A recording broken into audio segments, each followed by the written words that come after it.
Hello everyone, welcome back to the channel Last Minute Revision with RSM and here I am back with another video.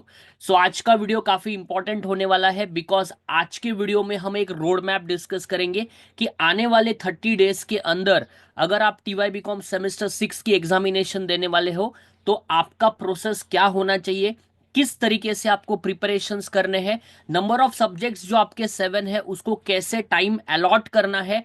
अगर आपका अभी तक कुछ भी preparation नहीं हुआ है तो उस सिचुएशन में कैसे अप्रोच करना है, सारी चीजें आज के वीडियो में हम डिस्कस करेंगे। तो अगर आप पहली बार चैनल पे आए हो तो चैनल को सब्सक्राइब कर ले बिकॉज ऐसे ही इंफॉर्मेटिव वीडियोस आपको इस चैनल पे मिलते रहते हैं।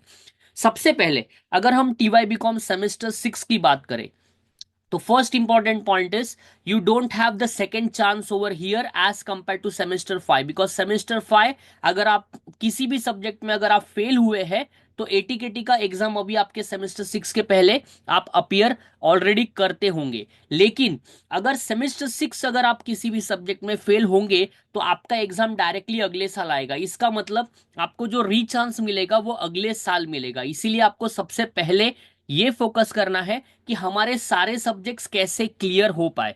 अब क्वेश्चन ये अराइज होता है कि हम ये सारे सब्जेक्ट्स को इतने कम टाइम में अप्रोच कैसे करें because normally what happens, students जो है लास्ट मोमेंट में पढ़ने के पीछे ही भागते हैं। तो वो अभी लास्ट मोमेंट में ये सोचेंगे कि कौन से प्रिपरेशंस करूं कौन से नहीं करूं, और काफी ज्यादा टेंशन की वजह से वो अच्छा प्रिपरेशन जो है वो नहीं कर पाते। तो हमें क्या करना है, हमें सबसे इंपॉर्टेंट एक स्ट्रेटेजी बनानी है। अब ये स्ट्रेटेजी कैसी है मैं आपके साथ डिटेल में डिस्कशन करता हूं। तो आपको जो जो चीजें इंपॉर्टेंट लगती है आप नोट डाउन करके रख सकते हैं। सबसे इंपॉर्टेंट चीज ये है कि the number of subjects which you have in semester 6। तो नंबर ऑफ सब्जेक्ट्स को अगर हम डिवाइड करें तो हमारे सबसे पहले दो सब्जेक्ट्स है वो थियरी है। एक है आपका human resource management that is commerce का पेपर, एक है आपका बिजनेस इकोनॉमिक्स का पेपर। देखो ये दो subjects purely theory based subjects है, इसके ऊपर भी आता हूं मैं। उसके बाद हमारे जो दो सब्जेक्ट्स है that is practical oriented which is called as accountancy के सब्जेक्ट, एक है फाइनेंशियल अकाउंटिंग और एक है कॉस्ट अकाउंटिंग। तो ये दो आपके प्रैक्टिकल सब्जेक्ट्स हो गए, राइट। उसके बाद अगर हम दूसरे सब्जेक्ट्स की बात करें तो उसके बाद आपके अप्लाइड कंपोनेंट्स के दो सब्जेक्ट्स होंगे। अभी अप्लाइड कंपोनेंट के दो सब्जेक्ट्स में आप डिफरेंट डिफरेंट सब्जेक्ट अप्रोच कर सकते हैं जैसे आपके सब्जेक्ट होंगे। जैसे कि अगर हम बात करें तो एक है कंप्यूटर सिस्टम्स एंड एप्लीकेशंस, एक है डायरेक्ट एंड इनडायरेक्ट टैक्स। बाकी भी बहुत सारे सब्जेक्ट्स हैं, export marketing, purchasing, store keeping, the points related with your rural marketing. ऐसे बहुत सारे डिफरेंट ऑप्शनल सब्जेक्ट्स आपके पास ऑलरेडी होंगे। तो ऐसे अगर हम बात करें तो ओवरऑल हमारे दो थियरी सब्जेक्ट्स हुए, दो प्रैक्टिकल सब्जेक्ट्स हुए, और अप्लाइड अगर आपने लिया है थियरी तो वो भी आपके पास थियरी होगा। हम सबसे पहले आपको अभी ये सारे सब्जेक्ट्स को पढ़ने के पहले ये डिसाइड करना है कि कौन से सब्जेक्ट्स को हम कैसे शुरू करें। अब सबसे पहली चीज आपको ये याद रखनी है कि previous year question papers, I always say this to my students that previous year question papers are very very important from your exam point of view. Now normally the question comes in your mind that क्या हम पिछले साल का paper पढ़ के जाए तो क्या हम पास हो पाएंगे? बिल्कुल भी नहीं, ऐसे आपको बिल्कुल नहीं करना है। The reason is very simple, अगर लास्ट ईयर के पेपर को ही इसी साल रिपीट किया तो पेपर सेम हो जाएगा and that will not do as per the university paper pattern is concern. तो that is why last year का पेपर पूरा रिपीट होगा ऐसा नहीं है, लेकिन लास्ट ईयर के पेपर से आपको क्लियर कट आइडिया आ जाएगा एग्जैक्टली exactly कि क्या क्या चीजें एग्जाम में पूछी जा सकती है। तो आपको सबसे पहले क्या करना है, प्रीवियस 3-4 ईयर्स के पेपर्स को आपको डाउनलोड करना है। अब पेपर्स कहाँ से मिलेंगे? पेपर्स आपको अपने कॉलेज के लाइब्रेरी में भी मिलेंगे, ऑनलाइन भी आपको पेपर्स मिल सकते हैं। तो वहां से जाके आप पेपर्स को पहले डाउनलोड करिए। डाउनलोड करने के बाद पेपर्स को ध्यान से पढ़े। देखो हैफेजर्डली बिल्कुल भी नहीं पढ़ना है, सारी चीजें एक साथ अगर पढ़ोगे तो that will be very much confusing and इस लास्ट मोमेंट में आप अगर आप स्टार्टिंग से पढ़ने जाओगे तो भी आपका पूरा सिलेबस कवर नहीं होगा। अगर हम ऑन एन एवरेज की बात करें तो वी हैव 5 to 6 डेज पर सब्जेक्ट।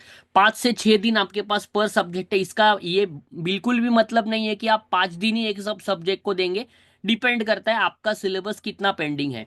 अब ये इंडिविजुअल पर्सपेक्टिव से डिसाइड होगा कि how much syllabus you have completed and how much syllabus is pending. तो जितना भी आपका सिलेबस पेंडिंग है वो सारे सिलेबस को पहले आप नोट डाउन करके रखें। अगर आपने थोड़ी चीजें पढ़ी है और थोड़ा पेंडिंग है तो कोई भी प्रॉब्लम नहीं। अभी कुछ सेकंड कैटेगरी के स्टूडेंट्स होंगे जिसका पढ़ के मैक्सिमम हो चुका है, या फिर अल्टरनेटिवली वाइस वर्सा जिसका कुछ भी पढ़ के नहीं हुआ है। तो अगर ज्यादा से ज्यादा पढ़ के हुआ है तो उनको ज्यादा दिक्कत नहीं आएगी।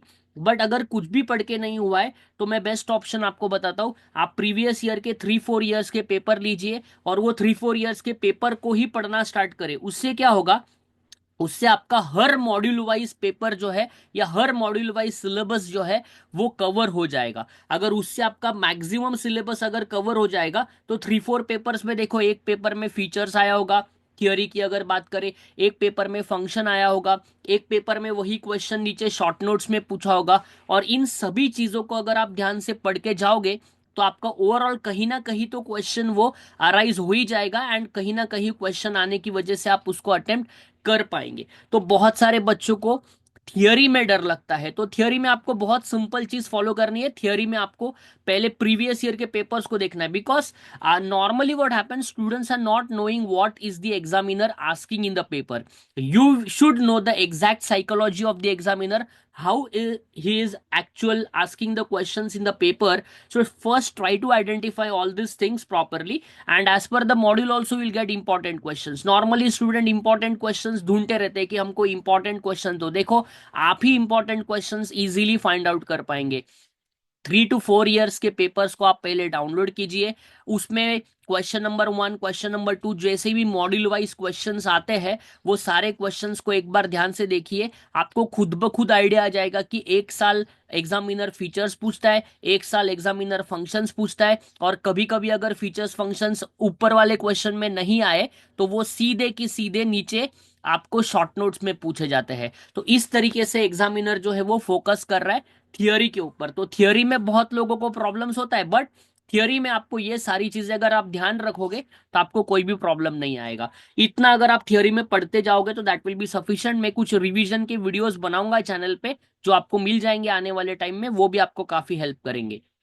उसके बाद अब हम प्रैक्टिकल्स के ऊपर आते हैं। जैसे कि दो सब्जेक्ट्स हैं हमारे अकाउंटेंसी के, number 1 is financial accounting and number 2 is cost accounting. तो देखो financial accounting and cost accounting के काफी सारे वीडियोस मैंने ऑलरेडी बनाए हैं, लेकिन अगर ये वीडियो आपके पास पहली बार आ रहा है तो ये वीडियो से आप वो प्लेलिस्ट में जाइए, सब कुछ आपको अवेलेबल है। अब मैं आपको ये भी रिवीजन करवाऊंगा कि एग्जैक्टली कौन से चैप्टर के ऑप्शन में कौन से चैप्टर के आने की प्रोबेबिलिटी है। वो एक बड़ा क्वेश्चन स्टूडेंट्स के माइंड में होता है कि which chapter we will be studying, which chapter we can put in option. So that also we will be deciding, and that also video you are going to get very soon on the channel. तो subscription करके रखे, subscribe का button दबाइए और all notifications को on रखे ताकि आपको फायदा होगा आने वाले टाइम में। तो फाइनेंशियल अकाउंटिंग की अगर बात करें तो आपको सबसे पहले क्या पढ़ना है क्या नहीं पढ़ना है वो हम डिटेल वीडियो बताता हूं, लेकिन बेसिकली उसमें आपको ऐसे टॉपिक्स के ऊपर पहले फोकस करना है जो आपको सिंपल लगते हैं। ऐसे टॉपिक्स के ऊपर फोकस नहीं करना है जो आपके फ्रेंड्स को सिंपल लगते हैं। आपको जो सिंपल लगते हैं वो टॉपिक्स के ऊपर फोकस करें। एंड मैं भी आपको बताऊंगा कौन से चैप्टर्स आपको पहले अटेम्प्ट करने चाहिए आने वाले सेमेस्टर 6 के अंदर। तो सेमेस्टर 6 में फाइनेंशियल अकाउंटिंग में एक डिटेल वीडियो आएगा, तो इसमें ज्यादा डिस्कस नहीं कर रहा हूँ। इसमें हम 30 डेज का एक प्लान डिस्कस कर रहे हैं, तो अकॉर्डिंगली कैसे आपको प्रिपरेशन करना है उसका एक रोड मैप देता हूँ। फिर सेकंड जो सब्जेक्ट आता है आपका अकाउंटेंसी से related, that is the subject of cost accounting. Costing काफी इजी है इस बार compare to semester 5। Process costing, standard costing, marginal costing, cost control and ऐसे ही आपकी कॉन्ट्रैक्ट कॉस्टिंग, ऐसे सारे टॉपिक्स आपके अवेलेबल है। तो बेसिकली ये सारे जो टॉपिक्स है उसमें कौन से चैप्टर के ऑप्शन में कौन से चैप्टर आएगा वो हम एक अलग से कॉस्टिंग का वीडियो आएगा उसके ऊपर डिस्कस करेंगे, वरना इसमें काफी लेंदी हो जाएगा। तो ओवरऑल उसमें भी आप एक चीज कर सकते हैं, प्रीवियस ईयर के पेपर्स को आप डाउनलोड करें। प्रीवियस ईयर के पेपर्स को डाउनलोड करने के बाद वो पेपर्स को ध्यान से एनालाइज करें। ऐसा नहीं है कि वही क्वेश्चन रिपीट होने वाला है, बट एक ओवरऑल आपको आइडिया आ जाएगा कि एग्जामिनर किस तरीके के क्वेश्चंस को पूछ रहा है, कौन से एडजस्टमेंट्स को वो कवर कर रहा है, कौन से चैप्टर्स के ऑप्शन में वो कौन सा चैप्टर डालने की प्रोबेबिलिटी है, और उसके बेसिस पे कौन से ऑब्जेक्टिव्स ऐसे पूछे जा रहे हैं। तो उससे रिलेटेड जब आप सारी चीज़ों को एक बार नोटिस करोगे तो जब आप पढ़ने बैठोगे तो आपको एग्जैक्ट आपके सामने क्लियर पिक्चर रहेगा कि exactly which kind of questions और which kind of chapters we need to study. That will be the overall points which we can analyse further. अगर आपके अप्लाइड कंपोनेंट्स की बात करें तो अप्लाइड कंपोनेंट्स अभी सबका अलग अलग है। अप्लाइड कंपोनेंट्स में किसी ने टैक्स लिया है, किसी ने रूरल मार्केटिंग लिया है, किसी ने एक्सपोर्ट मार्केटिंग लिया है, किसी ने ट्रेड यूनियन लिया है, किसी ने परचेसिंग स्टोर कीपिंग लिया है, किसी ने कंप्यूटर सिस्टम्स एंड एप्लीकेशंस लिया है। तो वो भी आपके एक अलग अलग पैरामीटर्स, अलग अलग सब्जेक्ट्स आपके बन जाएंगे। तो उसमें भी आपको यही चीजें करनी है, प्रीवियस ईयर के पेपर्स को डाउनलोड करना है, पहले एनालाइज करना है, एनालाइज करने के बाद आपको उसमें जैसे क्वेश्चन से सारे पढ़ते जाने हैं, उसमें एक भी ऑप्शन नहीं रखना है। बिकॉज एग्जाम में आपको 3 क्वेश्चन में से 2 सॉल्व करो, 6 शॉर्ट नोट्स में से 4 सॉल्व करो, ऐसे आते हैं। लेकिन आपको 6 के 6 शॉर्ट नोट्स पढ़ने हैं। ऐसे अगर आप 3 to 4 ईयर्स के पेपर अगर ध्यान से पढ़ लोगे तो आपको काफी ज्यादा फायदा उसका होगा। एंड अगर आप कहीं ना कहीं देखोगे तो ये 3 4 ईयर्स को अगर आप कंपाइल्ड कर दोगे टुगेदर, तो उसमें से काफी सारे क्वेश्चंस आपको रिपीट होते हुए भी दिखेंगे। अगर हम प्रैक्टिकल क्वेश्चंस की बात करें तो एडजस्टमेंट्स आपको रिपीट होते हुए दिखेंगे, only the amount will be changing, but overall effects तो आपको सेम ही देना है। इस तरीके से आपका अभी आने वाले 30 डेज में स्ट्रैटेजी होना चाहिए। सबसे पहले सीधा पढ़ने के लिए आपको नहीं जाना है, सबसे पहले ये सारी चीजें आपको नोट डाउन करनी है। तो ये वीडियो के बाद आप एक बुक लेना, उसके अंदर आप लिखना एग्जैक्टली कि कौन से ऐसे क्वेश्चंस है या कौन से ऐसे चैप्टर्स है जो आपके ऑलरेडी पढ़ के हो चुके हैं, या फिर we can also have a percentage pattern, how much percentage syllabus we have already studied and how much syllabus is actually pending. तो जितना पेंडिंग है उसके ऊपर फोकस करें, और जितना ऑलरेडी कर लिया है उसके ऊपर थोड़ा रिविजन्स करें। और आपको हर साल की तरह इस साल भी मैराथन रिवीजन इस चैनल पे मिलेगा। मतलब एग्जाम के एक दिन पहले 1 से 1.5 घंटे का सारा चैप्टर का रिवीजन इस चैनल पे मैं हमेशा अपलोड करता हूँ। पहले भी अपलोड किया था। अगर आप पहली बार जुड़ रहे हैं तो सब्सक्राइब करिए और ऑल नोटिफिकेशंस ऑन करें, आपको ऑटोमेटिकली नोटिफिकेशन जो है वो चैनल पे मिल जाएगा। इस तरीके से करें। अगले सेशन में आपको फाइनेंशियल अकाउंटिंग, कॉस्ट अकाउंटिंग के थियरी क्वेश्चंस, फाइनेंशियल अकाउंटिंग के theory questions, as well as आपको फाइनेंशियल अकाउंटिंग में कौन से चैप्टर में ऑप्शन में कौन सा चैप्टर रहेगा, वो सारी चीजें हम डिटेल डिस्कशन करने वाले हैं। I hope this video was informative. अगर आपको वीडियो अच्छा लगा है तो अपने फ्रेंड्स में इसको शेयर करना ना भूले, बिकॉज जितना आप इसको शेयर करेंगे उतना सबको इस वीडियो का बेनिफिट मिल पाएगा। Thank you very much. Bye bye. Take care.